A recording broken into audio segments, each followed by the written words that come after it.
Sir, இன்னைக்கு நம்ம பார்க்க போறது கடகராசி. கடகராசி நேயர்களுக்கு இந்த தமிழ் புத்தாண்டு எப்படி இருக்கு, என்னென்ன விஷயங்கள்லாம் கொஞ்சம் கொஞ்சம் அவங்க கவனிப்பாங்க. 3-9 கூடிய புத பகவானோடு செவ்வாய் பகவான் 5 கூடிய யோகாதிபதியோடு துவங்குகிறார். இதுல என்னன்னா மேடம், ஒரு பாயிண்ட் இருக்கு. ஜோதிட சாஸ்திரம் சொல்லுகிறது, யோகாதிபதி 5 கூடியவன் பாக்யாதிபதி வீட்டில் இருந்தால் கோபுர கலசம் ராகு பகவான் வருகிறார். அப்ப ராகு வரும்போது என்ன ஆகும் அப்படின்னா, இங்கேருந்து இப்போ அமெரிக்கா போகிறது, ஆப்பிரிக்கா போகிறது, எங்கே போகிறீங்களோ அவருடைய வாழ்க்கையே தலைகீழாக மாறப்போகிறது. இதில் என்ன ஒரு ஆச்சரியத்துடையவன் 12ஆம் இடத்திலே மறையும் பொழுது விபரீத ராஜயோகத்தால் வேலை கிடைக்க போகுது. என்ன சொல்கிறீங்க, கூகுள் கம்பெனிலேருந்து வேலை வந்திருக்கா? அப்படி ஆமாம், கூகுள் கம்பெனிலேருந்து தான் வந்திருக்கு அப்பாயின்மெண்ட் ஆர்டர். ஸ்ரீமடம், உலகின் ஒரே விஸ்வரூப விஷ்ணு மாயா சாத்தன் மடம், ஜோதிட உலகின் சூப்பர் ஸ்டார் பிரம்மஸ்ரீ ராம்ஜி சுவாமிகள் அழைக்கிறார். ஸ்ரீமடம் வாங்க, சந்தோஷமா போங்க. ஆன்மீக பரிகார நேயர்கள் அனைவருக்கும் அன்பான வணக்கங்கள். இன்னைக்கு நம்ம யாரை சந்திக்க வந்திருக்கோம் அப்படின்னு பாத்தீங்கன்னா, அஸ்ட்ராலஜர், அகில உலக சூப்பர் ஸ்டார் அப்படின்னு மக்களால செல்லமா அழைக்கக்கூடிய நம்மளுடைய ராம்ஜி சுவாமிகளை தான் சந்திக்க வந்திருக்கோம். வணக்கம் சார். வணக்கம் மேடம். வணக்கம். எப்படி இருக்கீங்க? நல்லா இருக்கேன். ரொம்ப சிறப்பா போயிட்டு இருக்கு ஆன்மீக பரிகாரத்துல. உங்களுடைய ஒவ்வொரு பதிவும் பாக்குறதுக்கு மக்கள் ரொம்ப ஆர்வமா காத்துட்டு இருக்காங்க அப்படின்னு தான் சொல்லணும். ஏன்னா ஒவ்வொரு ராசிக்கும் இன்னைக்கு சார் என்ன சொல்ல போறாரு அப்படின்னு நிறைய பேர் நம்மளுடைய ரெகுலர் வியூவர்ஸாவே இருக்காங்க. ரொம்ப ஹாப்பியா நீங்க கொடுக்கக்கூடிய அந்த விஷயங்கள், சந்தோஷமாவும் ஒரு ஸ்மைலோட கொடுக்கக்கூடிய ஒவ்வொரு பதிவுகளையும் ரசிச்சு ரசிச்சு பாக்குறாங்க அப்படின்னு தான் சொல்லணும். அதே மாதிரி அவங்களுக்கு இன்னைக்கு என்ன சாதகமான விஷயங்கள் நடக்க போகுது அப்படின்னு தெரிஞ்சுக்கிறதுலயும் ஒரு ஆர்வம் இருக்கும் இல்லையா? இப்போ நம்ம பார்க்க போற டாபிக் சார், நிறைய விஷயங்கள் நம்ம பார்த்திருக்கோம். நிறைய பெயர்ச்சி பலாபலன்கள் பார்த்துட்டு இருந்தோம். அந்த வகையில இப்ப வரக்கூடிய சித்திரை முதல் நாள் வரக்கூடிய தமிழ் புத்தாண்டு, தமிழ் புத்தாண்டு பலாபலன் ஒவ்வொரு ராசிக்கும் எப்படி இருக்கு அப்படிங்கறத பார்க்க போறோம். அதை பார்க்கறதுக்கு முன்னாடி இந்த தமிழ் புத்தாண்டோட சிறப்பு என்னன்னு ஒரு 2 லைன்ல மக்களுக்காக. இந்த தமிழ் அனைவருக்கும் வணக்கம். பெரும்பாலும் நான் மேடத்திட்ட கூட கேட்டிருந்தேன், எப்போ நம்ம தினப்பலன் பேச போகிறோம் அப்படிங்கிறதெல்லாம். ஸோ வகையில் இந்த ஆன்மீக பரிகாரம் சேனலில் எனக்கு ஒரு பெரிய வாய்ப்பு கிடச்சிது. உங்களெல்லாம் சந்திக்க இறைவனுக்கு நன்றி தான் சொல்லணும். ஸோ தொடர்ந்து இந்த புத்தாண்டு, இப்போ தான் நியூ இயர் முடிஞ்சது, அடுத்து தமிழ் புத்தாண்டு வந்துருச்சு. தமிழ் புத்தாண்டோட சிறப்பு என்ன அப்படின்னா, பராபவ வருடம்னு பேர். இந்த வருடத்தோட பேரே தான். இந்த பராபவ வருடத்தில் ராஜா குருன்னு பேசுகிறாங்க. அதெல்லாம் அன்னைக்கு நாள் தான் படிக்கணும், அதெல்லாம் சாஸ்திரம். ஸோ இப்போ இந்த பராபவ வருடத்தில் 2 சிறப்பு விஷயங்கள் நடக்க போகுது. ஒன்று, சனி பகவான் பெயர்ச்சி, அது முடிஞ்சு போச்சு. அது சராப வருடத்துக்கு முன்னாடியே முடிஞ்சு போச்சு, பராபவ வருடத்துக்கு முன்னாடி. இந்த பக்கம் குரு பகவான் 3ஆம் இடத்துல வக்ர நிவர்த்தி அடைகிறார், அதுவும் முடிஞ்சு போச்சு. குரு பெயர்ச்சி வரப்போகிறது இந்த ஜூன் மாதம். அதுதான் ப்ளஸ்ஸான ஃபஸ்ட்டு விஷயம், குரு பெயர்ச்சி. அவர் எப்போ வரார்? ஜூன் 1ஆம் தேதி வருகிறார். இந்த பக்கம் டிசம்பர் 6ஆம் தேதி ராகு பகவான் கும்பத்திலிருந்து மகரத்துக்கு போகிறார். ஆக இந்த பக்கம் ராகு பயிற்சி, இந்த பக்கம் குரு பயிற்சி, இந்த பக்கம் சனி மீனத்துக்கு வந்த புதிய பயிற்சி பலன்கள், இது எல்லாத்தையும் முன்னிட்டு தான் இந்த வருடம் என்பது இருக்க போகிறது. இதில் நடக்கிற பர்முட்டேஷன், காம்பினேஷன், நிறைய கிரகங்கள் மாறலாம் கொள்ளலாம். மாதாந்திர பலன்கள், பிரதான 3 கிரகங்கள்னா இதைத்தான் நம்ம சொல்லலாம். சார், இன்னைக்கு நம்ம பார்க்க போறது கடகராசி. கடகராசி நேயர்களுக்கு இந்த தமிழ் புத்தாண்டு எப்படி இருக்கு, என்னென்ன விஷயங்கள்லாம் கொஞ்சம் கொஞ்சம் அவங்க கவனமா இருக்கணும்.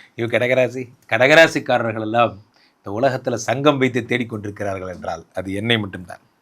கடகராசிக்காரர்களுக்கு பாட்டா என்ன கொஞ்சம் நெஞ்சமா சார் சொன்னீங்க அப்படிங்கிற மாதிரி எந்த ஒரு காலத்துல ஆன்மீக பரிகாரத்துக்கு நான் வந்த புதுசுல சொன்னது, அது ஒன்றும் மனதில் வச்சுட்டு இருக்காங்க. அந்த வகையில் கடகராசிக்காரர்களுக்கு தமிழ் புத்தாண்டு ராசியிலேயே குரு பகவான் வரக்கூடிய ஒரு பொன்னான வருடம். அதற்காக காத்திருங்க. இவர் ஆல்மோஸ்ட் தேர், பக்கத்தில் போயிட்டீங்க. எப்படின்னா ஏப்ரல் வந்துடுது, அப்படி திரும்பி பார்த்தா மே, ஜூன், அவ்வளோதான். என்ன சார் சொல்கிறீங்க, பாதி வருஷம் போயிருச்சா? பாதி வருஷம் போயிருச்சுங்க, இப்போ தான் 2025 முடிஞ்ச மாதிரி இருக்கே அப்படிங்கிற மாதிரி. உங்களுக்கு இந்த தமிழ் புத்தாண்டில் இருக்க பெரிய ப்ளஸ் பாயிண்ட்டே என்ன தெரியுமா நண்பர்களே? ஒரு 7 ஒழிஞ்சுதுங்கிற மாதிரி. அஷ்டம சனி போச்சு, ரொம்ப சந்தோஷம்ப்பா, நீ இனிமேல் வாழ்க்கையிலே வராத அப்படிங்கிற மாதிரி. அஷ்டம சனி உங்களுக்கு 9ஆம் வீட்டுக்கு போய்ட்டு, அது பெரிய அச்சீவ்மெண்ட்டே தான். இந்த வருடத்தில் இந்த ஏப்ரல் 14ஆம் தேதி நிம்மதியாக நான் வாழ்க்கையை ஸ்டார்ட் பண்ணுறேன். இந்த 2.5 வருஷமும் நான் படாத பாடு இல்லை. இது சொல்லுவாங்கல்ல, காஞ்சிபுரம் தறிபடுமா அப்படிலாம் சொல்லுவாங்கல்ல, அந்த மாதிரி எவ்வளோ கஷ்டம் சார் பட்டேன். இந்த 2.5 வருஷமும் பாடாப்படுத்தியிருப்பார் இந்த சனி. இப்போதான் அந்த ஆள் கொஞ்சம் நவுந்து இப்படி 9ஆம் இடத்துக்கு போயிருக்கார். இதில் என்ன அப்படின்னா, 3-9 கூடிய புத பகவானோடு செவ்வாய் பகவான் 5 கூடிய யோகாதிபதியோடு துவங்குகிறார். இதில் என்னன்னா மேடம், ஒரு பாயிண்ட் இருக்கு. ஜோதிட சாஸ்திரம் சொல்லுகிறது, யோகாதிபதி 5 கூடியவன் பாக்யாதிபதி வீட்டில் இருந்தால் கோபுர கலச யோகம் என்று அழைக்கப்படுகிறது. அப்போ கடகராசிக்காரர்கள் கோபுர கலச யோகத்தோடு தொடங்குகிறார்கள். அப்படி கோபுர கலசம் அண்ணாந்து பார்க்கின்ற மாளிகை கட்டி அந்த மாதிரி அப்படியே அண்ணாந்து பார்க்குற மாதிரி ஒரு வாழ்க்கை அப்போ ஆரம்பிக்கிறீங்க. ஸோ உங்களுடைய எண்ணங்களே ஓப்பனிங்க எப்படி இருக்கும் அப்படின்னா, இந்த ப்ராஜெக்டை பண்ணுறோம், நம்ம ஆரம்பிக்கிறோம், இதை பார் எப்படி பண்ணுறோம் பார் அப்படிங்கிற மாதிரி ஒரு வைப்ரண்ட்டாக தான் இந்த நியூ இயரே ஸ்டார்ட் ஆகும். இதுக்கு முன்னாடி 10 நாள் முன்னாடியே ஃபுல் எனர்ஜியாக நீங்கள் வந்துருங்க, ஒரு டிஸ்கஷன் இருக்குது, நாளைக்கு இது பண்ண போகிறோம், அது பண்ண போகிறோம், அப்படியே ஒரு ஆக்டிவிட்டி பிளானோட தான் ஸ்டார்ட் பண்ணுங்க. சும்மா எல்லாரும் மாதிரிலாம் ஸ்டார்ட் பண்ண போகிறதில்ல. எனிவே வேணா எழுதி வச்சுக்கோங்க, இந்த கடகராசிக்காரர்கள் ஏப்ரல் 14ஆம் தேதி எதையோ ஒன்று அனௌன்ஸ் பண்ணுவாங்க. நான் இதை ஸ்டார்ட் பண்ண போகிறேன், இன்று முதல் இது துவங்கப்பட்டது, இன்று முதல் இது அறிவிக்கப்படுகிறது, அந்த மாதிரி எதையாவது ஒன்று இவங்க பண்ணுவாங்க. அதான் இவங்களோட ஸ்பெஷல். இதுக்கப்புறம் ஒரு பாயிண்ட் இருக்கு, என்ன அப்படின்னா 12ஆம் இடத்திலே குரு பகவான் 6 கோடியில் 12 விபரீத ராஜயோகம் பெற்றார். இந்த ஆள் விபரீத ராஜயோகம் எத்தனை நாள் பெறார்? இந்த ஏப்ரல் மே ஜூன் 3 வருஷம், 3 மாதம், 3 மாதங்கள் விபரீத ராஜயோகம் பெறுகிறார் இந்த குரு பகவான். இந்த குரு பகவான் விபரீத ராஜயோகம் பெற்ற என்ன ஆகும்? 6ஆம் இடம் என்பது நோய் மேடம். அப்போ தீரா நோயில் மாட்டிட்டு இருக்கவங்க உடம்பு சரியாயிடும். ஏதோ ஒன்று என் நேரம், ஏதோ ஒன்று இந்த வருஷம் என்ன ஆச்சுன்னு கேட்டால் இந்த 6 மாதத்துல உடம்பை சரி பண்ணிக்கிட்டேன் அப்படிங்கிற மாதிரி 6 கூடையவன் 12ஆம் இடத்திலே மறையும் பொழுது விபரீத ராஜயோகத்தால் வேலை கிடைக்க போகுது. ஏன்னா சொல்றீங்க கூகுள் கம்பெனிலேருந்து வேலை வந்திருக்கா? அப்படி ஆமாம், கூகுள் கம்பெனிலேருந்து தான் வந்திருக்கு அப்பாயின்மெண்ட் ஆர்டர். நம்ப முடியாத விஷயங்கள்லாம் நடக்கும். அதாவது நீங்கள் எதை கனவுன்னு நினச்சிங்களோ அந்த கனவுலேருந்து உங்களுக்கு அப்பாயின்மெண்ட் ஆர்டர் வரும், அதெல்லாம் நடக்கும். 12ஆம் இடம் என்பது வேற என்ன அப்படின்னு பார்த்தீங்கன்னா எதிரிகள். ஃபார் எக்ஸாம்பிள் என்னை பற்றி எதிர்த்த சும்மா பேசிட்டு யாரும் இப்போ இல்லை, இப்போ நான் நிம்மதியாக இருக்கேன், என் ஆஃபீஸில் நான் போகிறமா வந்தமான்னு இருக்கு, ஒரு கரைச்சல் கொடுத்துட்டே இருந்தாங்க, அதே போயிடுச்சு அப்படிங்கிற மாதிரி. ஏன்னா உங்களுக்கு தேவையான பீஸ்ஃபுல்லான என்விரான்மெண்ட்டுங்கிறது உருவாயிடும். இது ஒரு பக்கம் குரு தரும் அற்புத பலன். இந்த பக்கம் என்னன்னா அஷ்டம ராகுவாக இருந்தார். கடகராசிக்காரங்களை கேட்டு பாருங்க, கத்தி போய் வாள் வந்ததுங்கிற மாதிரி போன வருஷம் என்ன ஆச்சுன்னா, இந்த பக்கம் என்னன்னா இவர் போனார், சனி போனார், போகிற போக்கிலே ராகுவை கோத்து விட்டு போயிட்டார் 8ஆம் இடத்துல. நான் இருந்த இடத்துல நீ இருந்து பண்ணுவா அப்படிங்கிற மாதிரி 8ஆம் இடத்து ராகு என்ன பண்ணார்னா, இவர் ஒரு பக்கம் பெரிய பெரிய ஆஃபர்ஸாக கொடுத்துட்டே இருப்பார். எல்லாம் நெருங்கி வர மாதிரியே இருக்குது, வாங்கின மாதிரியே இருக்கா, நான் வாங்க முடியல. கடகராசிக்காரங்களை கேட்டு பாருங்க, பக்கத்தில் வந்துருச்சு ஜி, முடிச்சிருப்பேன், அட்வான்ஸ் கொடுக்கலான்னு போனேன், அதுக்குள்ளே இடம் வேற ஒருத்தர் முடிச்சிட்டான். இதெல்லாம் நடக்கும். 8ஆம் இடத்துல ராகு பகவான் இப்போ அவர் 7க்கு போகிறாரு. கடகராசிக்காரர்கள் இந்த நியூ இயருக்கு அப்புறம் தான் ஒரு புது சவாலை சந்திக்க போறீங்க, ஃபாரின் போக போகிறீங்க. ஏன்னா 7ஆம் இடத்துல ராகு பகவான் வருகிறார். அப்போ ராகு வரும்போது என்ன ஆகும் அப்படின்னா, இங்கேருந்து இப்போ அமெரிக்கா போகிறது, ஆப்பிரிக்கா போகிறது, எங்கே போகிறீங்களோ அவருடைய வாழ்க்கையே தலைகீழாக மாறப்போகிறது. இதில் என்ன ஒரு ஆச்சரியம்னா, இந்த குரு கேது சம்பந்தம், ராசியிலே குரு பகவான் உச்சம் பெறுகிறார் ஜூன் மாதம். கேது என்ன பண்ணார், டிசம்பர் மாதம் சிம்மத்தில் இருக்கிறவர் கடகத்துக்கு வந்துடுறார். அப்போது குரு கேது சம்மந்தப்பட்டு கோடீஸ்வர யோகம் ஒர்க் அவுட் ஆகுது. உடம்புல ஒர்க் அவுட் ஆகி என்ன பண்ண 7ஆம் இடத்தை பார்க்குறாரு. அப்போ வெளிநாடு போகிறீங்க, சம்பாதிக்கிறீங்க, வெளிநாட்டுக்கு எதையோ ஒன்று எக்ஸ்போர்ட் பண்ண போகிறீங்க, ஆக குமுலேட்டிவாக ஏதோ ஒரு business you are going to start. Point number 1. அது பெரும்பாலும் வெளிநாடு சார்ந்ததாக, வெளிநாட்டு அமைப்பை சார்ந்தாக இருக்க வாய்ப்பு அதிகம். ஏதோ ஒரு இன்னோவேஷன் பண்ண போகிறீங்க, அதனால் பணம் வரப்போகுது. Point number 2. எதிரிகள், சத்துருக்கள் போன்றவைகள் ஒழிந்து போய் விடுகிறார்கள், கடன் அடையிற அளவுக்கு உங்கள் வாழ்க்கை வந்து மாறப்போகுது. இது பாயிண்ட் நம்பர் 3.